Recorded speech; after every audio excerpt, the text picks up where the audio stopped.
You done now? Broadcasting live from Houston, Texas, and around the world. TV host, best-selling author, and radio personality Brad Gilmore brings you a collection of conversations with stars from movies.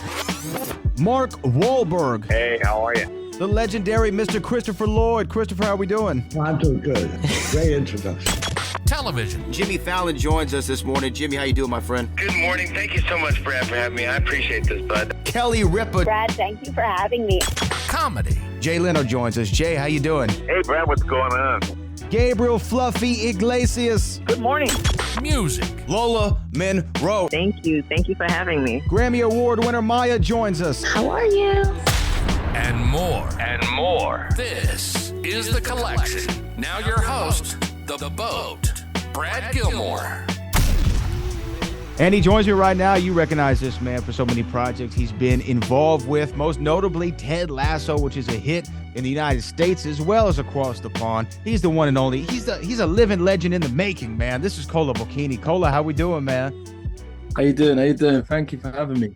Hey, brother. Hey, well, look, I'm excited to talk to you because, again, obviously we'll get into Ted Lasso and everything because it's such a major hit. And I think for a lot of people, maybe an unexpected hit because when you hear the premise of it, you're like, is this going to work? And then it works on so many levels. And y'all have such a great cast over there. But I want to take it back with you, man. Before Ted Lasso, talk to me about coming up because you were actually a footballer at first. You had some experience. I think that if you're in your part of the world, you kind of almost have to be, right? Don't you have to be a footballer? Yeah. If you're from southeast of London, and yeah, I mean, 9 out of 10 boys want to be a footballer there. So yeah, I wasn't any different from any of them. So I wanted to be a footballer, but it led me into acting, and here we are.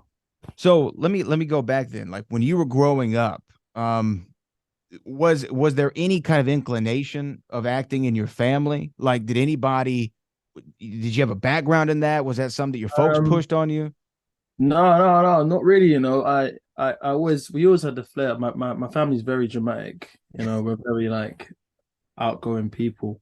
But when I was growing up, we used to like put plays on for our parents because I've got 5 sisters and I've got 1 brother. And there's a lot of us, but there's a big age gap between. We call ourselves the 3 little ones and then the 4 older ones. So the 3 little ones is my sister Yinka and my brother Ade. And we used to put on plays, anytime we had like half term or like Christmas holidays, just like literally just create plays and come in the sitting room and act for our parents. But at the time, I didn't know anything about acting. I just loved acting from watching movies. But now I realized that I kind of had the bug early a little bit. And your folks, like, what did your folks do for a living? Was it anything involved in entertainment or athletics, or did they have kind of your normal 9 to 5? My dad was a maths teacher, so it's kind of like the furthest thing away from not even language based. And my mum was just a housewife.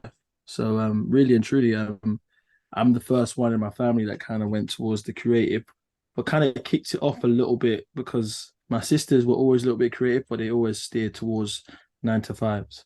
But I just had to do it, to be honest. And my sister now is also a creative, so that's great. So as far as coming up, okay, so you have this acting bug in you, you have this outgoing personality, your family's dramatic, you have all the makings of becoming a great actor.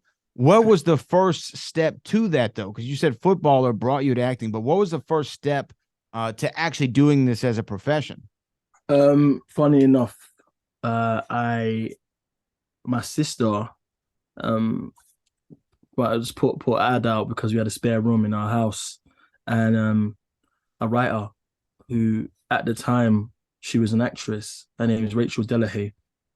And she's really fantastic. She's written stuff like Noughts and Crosses TV show. That's a great book as well. And she started writing plays and kind of pushed me to kind of like go and do it. I mean, because she was doing it. I was like, hold on a second. At the time, I was about 16 or 17, and I was like, well, she's doing it, then it's capable. You know, you can do it. And then I kind of like started going to like drama classes, and then she put me in my first play, from which I got signed to an agent and actually started acting from. So credit to Rachel. What was the play? Oh, the play was the soap opera. It was a community play that basically it was about the community of Peckham, where I'm from, and they kind of did it like a soap opera. You know, people come on and then it was like it was set in like a living room, and then audience, like even the chairs, like the audience chairs were like your living room sofa. It was just like you're watching TV in your living room, and then we did that in Peckham for like 2 weeks, and then we had a 2-week run at the Royal Court in Sloane Square, which is quite a big leap. I didn't know at the time, but it kind of just like gave me a platform, and I kind of said, you know what, I'm just gonna give my all into this, this play, and then it worked out for the best for me. So going into a play, because I've always found this fascinating. I love when things are live, right? There's the guy Vince McMahon, who ran the WWE forever, always said it can't go wrong if it's live, right? But so you kind of feed off of that energy. But for you, doing a play for the first time, this is your first like real acting role. Like I'm gonna be a professional actor. Doing a play, what's going on? Like, I'm just really curious. What's the moments leading up to the show starting and you're standing on your mark? What's going in your head? Are you going over your lines? Are you trying to drop into the character? Are the butterflies lining up right there and trying to fly straight? Like what's kind of going on those moments prior to?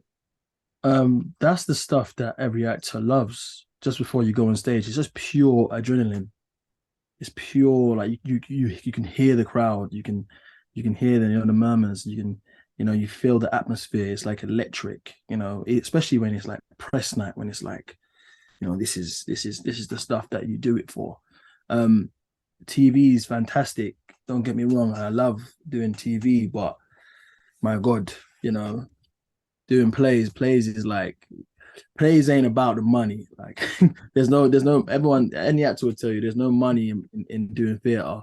It's just about pure, excitement, and like the fact that anything can happen makes it all the more like thrilling. And that's the reason why we even do it, the reason why we get up in the morning. Yeah, and get that response from the crowd, man, because when you're working on a single cam situational comedy or something like Ted Lasso, I'm sure it's fulfilling because people love it. But that love is given to you delayed, right? There's a delayed reaction of the love. You don't get that instant gratification. Exactly. See, with theater, it's instantaneous. If the audience doesn't like something, or if the audience loves something. With film and television, you don't know what you're doing. Like, it's good. The only thing you can actually go off is if you watch some rushes, which is not going to happen all the time because there's just not enough time. Right. Or if whatever the director says, if the director says, then in your head, you're like, okay, I did a good job. But then you could watch it like, a year later and be like, what the fuck?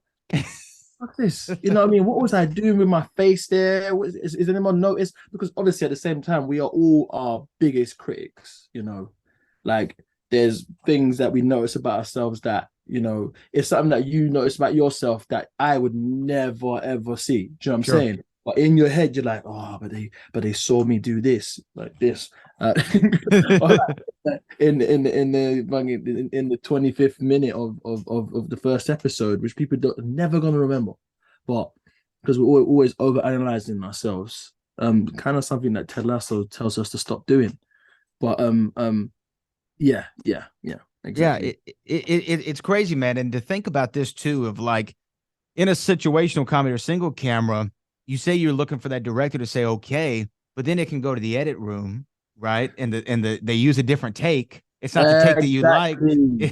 They cut it up. Yeah, and I really nailed that fifth take, and then they use the first one, and you're just like, oh god. Or like with me, I I do every take different. You know, some people like working with me. Some could find me a nightmare because I should be doing continuity wise. I'm probably a nightmare because I keep doing things differently because I just want to change it up.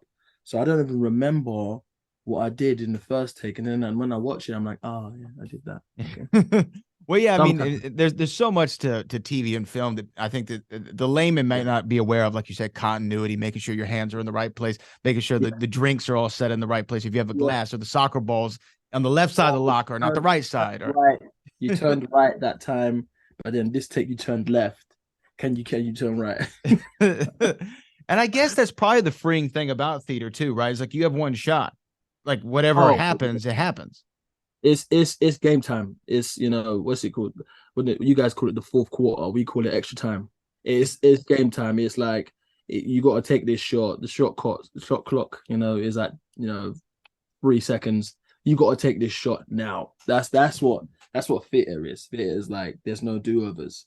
But even so, I remember doing the play and being like one time I'm in my own press night, like I spaced. I completely spaced. I was like, I don't even know. I'm looking at my co-actor and she can see in my eyes.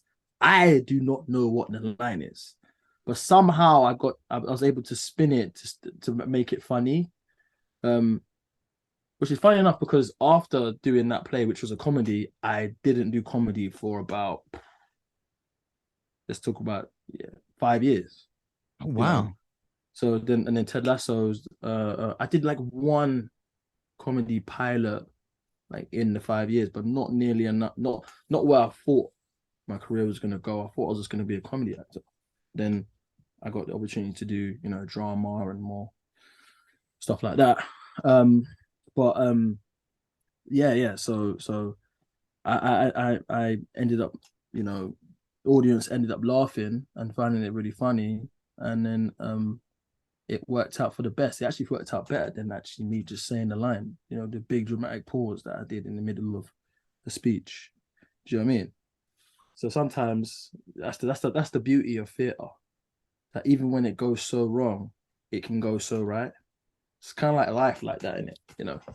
Right. You think this is the path I'm supposed to go down. It throws you off a different way, and then it ends up being a blessing in disguise. We're all just like stumbling through this, and, you know, trying to get some sort of control, but we don't know. You know, we don't know. We don't know anything. You know, we don't know what.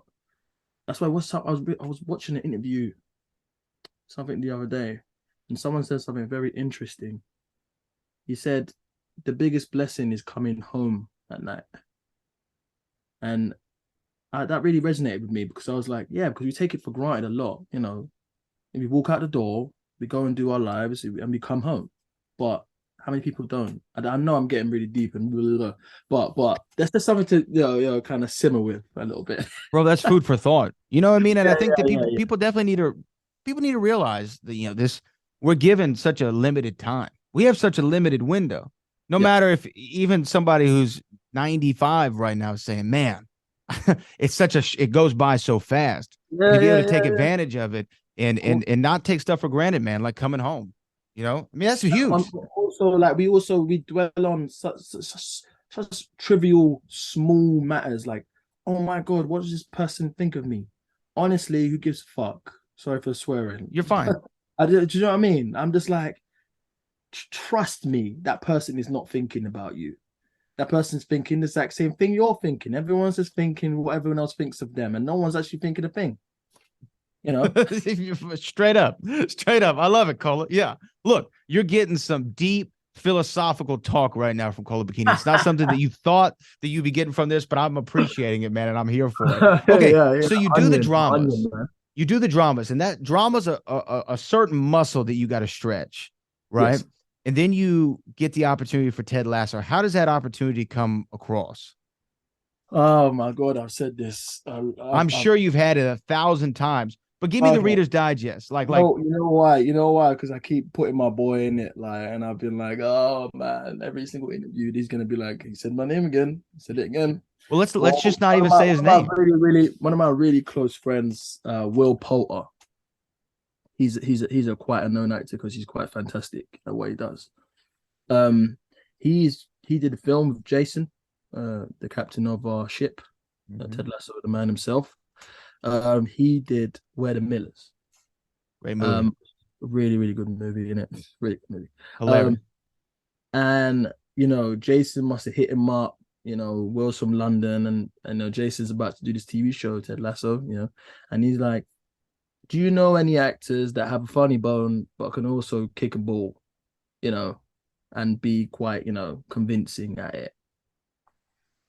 And then, lo and behold, Will know about me, and Will actually, you kind of think I'm funny, I suppose sometimes. But so he just like, I was at his agency at the time, and he just kind of like was hammering it on me like all the time. I was doing Top Boy at the time, and he was like, "Nah, you got to do this. You got to do this. This is gonna be good. This is gonna be good. This is gonna be good. You can do this. This is built for you. This is built for you. It's comedy and it's football. Like, and he knew something that I didn't know. So he told my agent at the time, just like emailed him, was like, he's great for this. And then I got the audition for Theo Park, went there. I shit you not, I went there and I headed the ball. And I said one line. That was it. And they were like, "Thanks. Cool. Yeah." That was all. That was all. And then 2 weeks later, I got a call from my agent at the time, Hannah, at Hamilton Hotel. And she was like, "Can you send me a video of you doing some kick-ups? Like hippie uppies, Mm-hmm. I was like, "Okay, that's your thing, if you're into that sort of thing." Okay. So I did. I got my little cousin to film me in the park and like doing some kick-ups. And then the next day she was like, "Yeah, they want to offer you the role." So I could act like this. It was a big old massive process, cross country, finding the footballers, Ronaldo, the next Ronaldo. No, it wasn't. It was literally, I was in the room, I headed the ball once, said one line, and then I became Isaac. Hey, bro, but like that's what it is, right? I mean, like there's no such thing as, in my opinion, like luck is just, when opportunity meets preparation, and you were prepared. Like you were. Loads of people say I'm lucky, but at the same time, loads of people didn't, play football their whole life. Right. It's like seeing, and I'm really into the business of, taking opportunities and saying yes to as many things as possible, apart from things that are detrimental to me. I'm really in the business of that, and it's got me where I am now. So, well, I mean, like one of the great Hollywood, for me, one of the stories that I love is Christopher Lloyd, who plays Doc Brown in Back to the Future. Right? They sent him the script. He looked at just the cover page and threw it in the trash can and said, "I don't want to do this." And then his wife at the time said, "Hey, don't leave a stone unturned. You never know what could come of an opportunity." Wow. And it's his most iconic role of all time. It's one of the most iconic roles of all time. Period. They made a musical out of it, and there's no music in it. Right.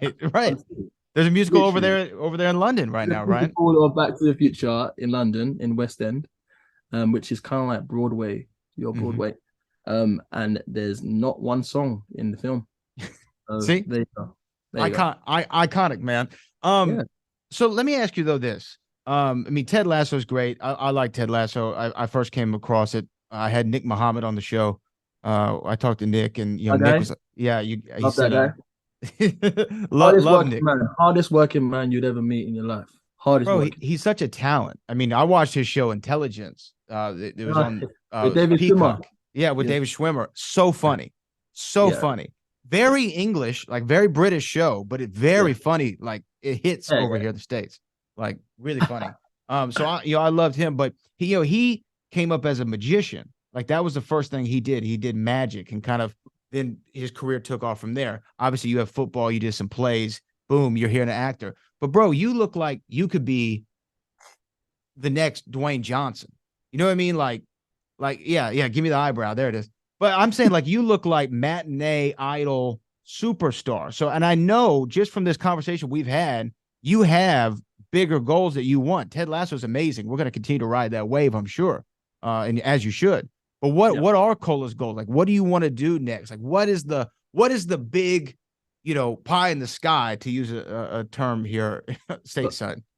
First of all, thank you so much. Massive compliment. I'm a huge fan of Dwayne Johnson. I used to watch wrestling when I was younger. Who are your favorites? I mean, it was The Rock and Stone Cold Steve Austin. I mean, is there any other like favorites that? I mean, Stone Cold was just that rivalry was crazy. I knew that it was fake, but I just I'm a dreamer. I have a big imagination. Like, and people be like, oh, but it's fake. But so fucking what, man? It's a soap opera. It's drama. Some people just want to like, what do we call it in England? It's another rude term. Sorry for my language again, but you're fine. It's called pissing on somebody's chips. Mm-hmm. Don't piss on my chips. Yeah. Yes. If they want to believe that what they want to believe, let them. So anyway, yeah. So I'm a massive fan of The Rock, but for me, I was in the business of taking day by day and not really like stressing about the future and thinking about it too much, because I like to be present. I like to be in the room. I'm not really like on the phone person. I like to be engaging. I like the conversation. I like, I grew up, my mum used to own a pub, so I grew up in pubs and I grew up socializing, that kind of thing. But since the Ted Lasso show, I have found myself kind of thinking, Ted Lasso is a beautiful thing and it's had success, but all successful and beautiful things have to end. So I was thinking that like I want to do something that's completely opposite of what I just done. Thanks. You always got to keep it exciting. Mm-hmm.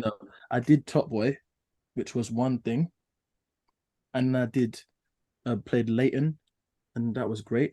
And then I did Isaac, and completely different characters. So who knows? I definitely want to get into action or like thrillers.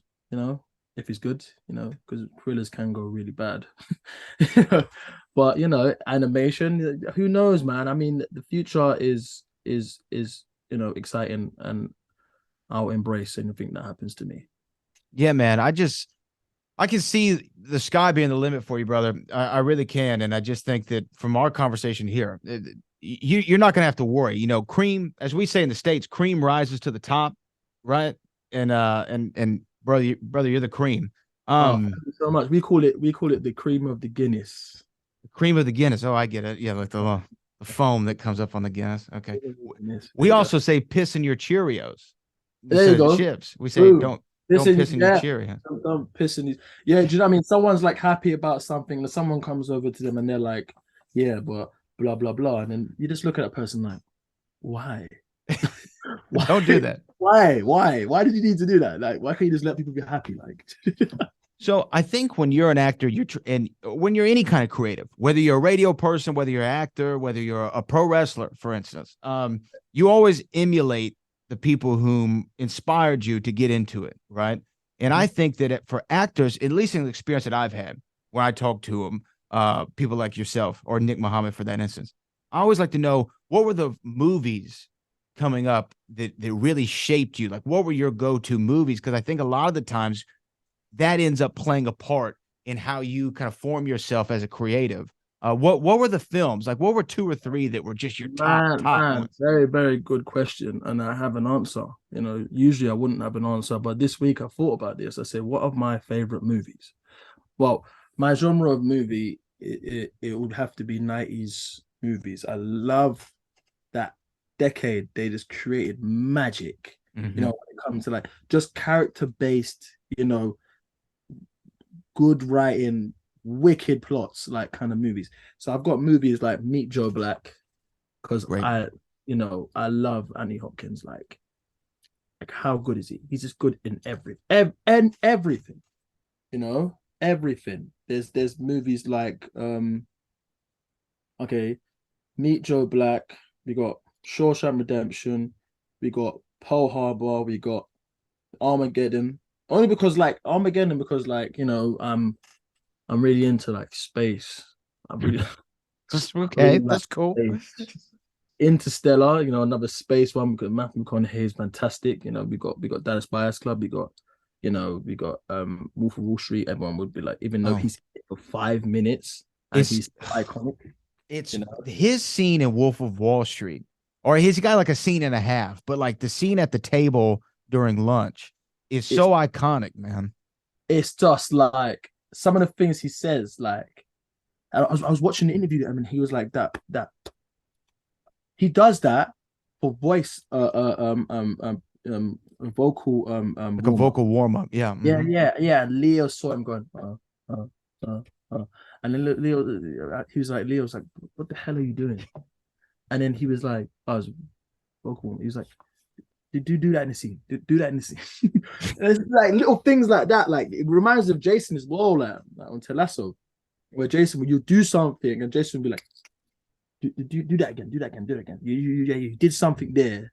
Do that again. Put it in the scene. Or like, he will come up to you and be like, do it this way, and it'll be like something that you like never thought like of, and you'd be like, oh my god, that's crazy, but that's so hilarious.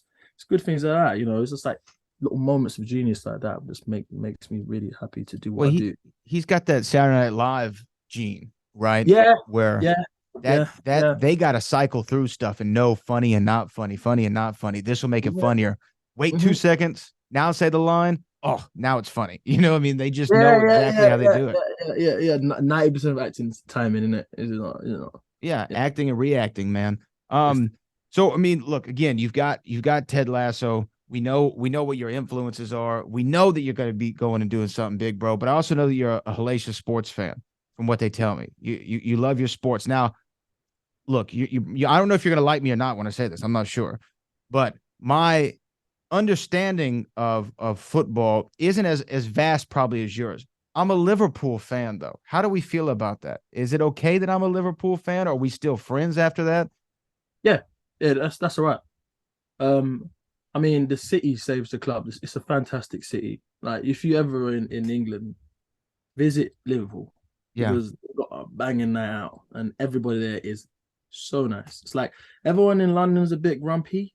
I can say that. But the further you get north, the nicer people get, and the slower life slows down. Everyone in London's like, got to do this, got to do that, got to do that. Everyone in Liverpool and Manchester, and that, they're like, all right, Pet, yeah. You know what I mean? It's like everyone's just like, really, it goes a little bit slower. Do you know what I mean? Everyone kind of like cherishes moments, and you know, everyone takes everything, doesn't take things for granted as much as people in, you know, major cities like the capital. But yeah, it was fine. If you said Tottenham, no, we would have ended this conversation. Yeah, I would walked out of my own house.